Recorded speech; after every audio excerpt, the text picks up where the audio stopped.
GeM தொலைக்காட்சி நேயர்களுக்கு வணக்கம். கர்த்தருடைய நாமத்திற்கு மகிமை உண்டாவதாக. இந்த நாட்கள்ல தேவன் பாருங்க, நான் உன்னை குணமாக்குவேன் என்ற தலைப்புல பேச சொன்னார். அப்போ தேவன் ஒவ்வொரு மனிதர்களையும் குணமாக்குற தேவன்.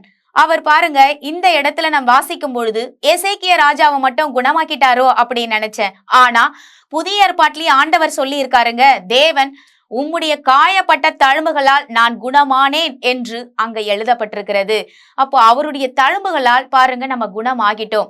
ஏசாயா 53லயே நம்ம பார்க்கிறோம், அவருடைய தழும்புகளால் நம்ம குணமாக போகிறோம் என்று. ஆனா ஆண்டவர் குணமாக்குற தேவன். அதற்கான ஒரு வேத வசனத்தை இப்பொழுது நாம் வாசிக்கலாமா? 2 ராஜாக்களின் புத்தகம் 20வது அதிகாரம் 5வது வசனம். நீ திரும்பி போய் என் ஜனத்தின் அதிபதியாகிய எசேக்கியாவை நோக்கி, உன் தகப்பனாகிய தாவீதின் தேவனாயிருக்கிற கர்த்தர் சொல்லுகிறது என்னவென்றால், உன் விண்ணப்பத்தை கேட்டேன், உன் கண்ணீரை கண்டேன், இதோ நான் உன்னை குணமாக்குவேன். 3ஆம் நாளிலே நீ கர்த்தருடைய ஆலயத்திற்கு போவாய். உன் கண்ணீரை கண்டேன், உன் விண்ணப்பத்தை கேட்டேன், நான் உன்னை குணமாக்குவேன். ஆண்டவர் எசேக்கியா ராஜாவை பார்த்து சொல்லுகிற வார்த்தை பாருங்க, உன் விண்ணப்பத்தை கேட்டேன். அந்த இடத்துல விண்ணப்பம் செய்யக்கூடிய நிலையில இல்லாத ஒரு மனிதன் எசேக்கியா ராஜா. ஏசாயா தீர்க்கதரிசி பாருங்க, ஆண்டவர் சொல்றாரு, நீ போய் மரணம் உனக்கு வந்துருச்சுன்னு போய் சொல்றதுக்கு ஆள் அனுப்புறார் கர்த்தர். அப்பொழுது ஆண்டவர் பாருங்க, மரணத்துக்குரிய டேட்டை பிக்ஸ் பண்ணி அந்த இடத்துல அவர் அனுப்பும் பட்சத்துல அந்த எசேக்கியா ராஜா பாருங்க, அவர் நோயுற்று அந்த இடத்துல படுத்திருந்ததாக பார்க்கிறோம். மரணம் நெருங்கி கொண்டிருக்கிறது. அந்த நேரத்துல பாருங்க, எசேக்கியா ராஜா ஏசாயா தீர்க்கதரிசி போய் சொல்றாரு, உங்களுடைய வீட்டு காரியங்களை நீங்க ஒழுங்குபடுத்துங்க, உங்களுக்கு மரணம் வந்துடுச்சு அப்படின்ற மெசேஜ போய் சொல்றாரு. அந்த இடத்துல உடனே அவர் செய்த காரியம் பாருங்க, எசேக்கியேல் ராஜா சுவர் பக்கமாக திரும்பி ஜெபிக்க ஆரம்பிச்சிடுறாரு. ஆண்டவரே, உம்முடைய பார்வைக்கு நான் நலமானதை செய்தேனே, உமக்கு நேராக நான் உத்தமமாய் நடந்தேனே அப்படின்னு சொல்லி ஒரு ஜெபத்தை ஏறெடுக்கும் பட்சத்துல இந்த எசேக்கியா ராஜா முற்றத்துக்கு திரும்பி வர்றதுக்குள்ள பாருங்க, ஆண்டவர் மறுபடியும் ஒரு மெசேஜ ஆண்டவர் ஆவிக்குரிய ரீதியாக எசேக்கியேல் ராஜா கிட்ட பேச சொல்லி அவர் சொல்லுகிறார். என்ன சொல்றாரு பாருங்க, ஆண்டவர் இன்னும் 15 ஆண்டுகள் ஆயுசு நாட்களை உனக்கு அதிகப்படுத்தி கொடுக்கிறேன் என்று நீ போய் சொல்லு. யார் மரணத்தை சொல்ல வந்தாங்களோ அதே தீர்க்கதரிசியை வைத்து தேவன் சொல்லுகிறார் பாருங்க, இன்னும் 15 ஆண்டு நீ உயிரோடு வாழ போற அப்படின்னு. அப்போ எசேக்கியா ராஜா அந்த காலகட்டத்துல பாருங்க, அவர் ஒரு நல்ல ராஜாவாக இருந்தார். அப்பொழுது தேவனிடத்துல கேட்கிறார், உங்களுடைய பார்வைக்கெல்லாம் நான் நல்லதை செஞ்சேனே ஆண்டவரே, விக்கிரகங்களை நான் எல்லா தோப்புகளையும் அகற்றி போட்டு உம்மையே தேவன் என்று நான் சேவித்து உம்முடைய பார்வைக்கு நலமானதை செய்தேனே என்று அவருடைய ஜபம் பாருங்க ஆண்டவருக்கு பிரியமாக இருந்தது. இன்றைக்கு நம்முடைய ஜபம் எதற்கு தேவனுக்கு பிரியமற்றதாக இருக்கிறது என்று சந்தேகம் வருகிறதுனா பாருங்க, அவருக்கு விரோதமாக நிறைய காரியங்கள்ல நம்ம ஈடுபட்டுக்கிட்டு இருக்கோம். அதனாலதான் நாம் ஜெபிக்கிற ஜபங்களுக்கு தேவன் பதில் கொடுக்கிறாரா இல்லையா அப்படின்னு ஒரு டவுட் வர காரணம். ஆனா எசேக்கியா ராஜா உறுதியோடு ஜெபிக்கிறார். மிகவும் அழுததாக அந்த வேத வசனத்துல பார்க்கிறோம். மிகவும் அழுதார். அவர் இன்னும் கொஞ்ச காலம் இருந்திருந்தா தேவனுடைய நாமத்தை மகிமைப்படுத்தலாமே, தேவனுக்கு என்று பிரயாசப்படலாமே அப்படின்ற ஆசையில் அவர் கேட்கிறார்.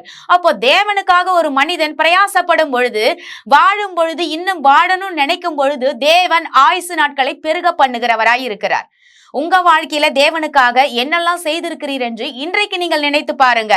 ஆண்டவருக்காக செய்திருக்கிறீங்களா, இல்ல உங்களுடைய சுயநலத்திற்காகவே இவ்வளவு நாட்கள் வாழ்ந்திருக்கிறீங்களா? ஆண்டவருக்காக செய்கிற ஒவ்வொரு மனிதர்களையும் தேவன் பாருங்க, ஆண்டவர் அவர் ஜபங்களை கேட்டு அவர் குணமாக்குற தேவனாக இருக்கிறார். அப்போ நான் ஆண்டவருக்கு கீழ்ப்படிந்தாதான் குணமாக்குவாரான்னு சொன்னா, புதிய ஏற்பாட்டு பிரகாரம் பாருங்க, ஆண்டவர் அன்னைக்கு எசேக்கியா ராஜா போய் சொல்றார், அவருடைய செயல்களை குறித்து அவர் சொல்றார், நான் நல்லதை செஞ்சேனே ஆண்டவரே உமக்கு நேராக அப்படின்னு. ஆனா இன்னைக்கு காலகட்டத்துல நம்ம யாருமே நல்லது செஞ்சதை வச்சு ஆண்டவர் கிட்ட போக முடியாது. இது நல்லா நீங்க புரிஞ்சுக்கணும்.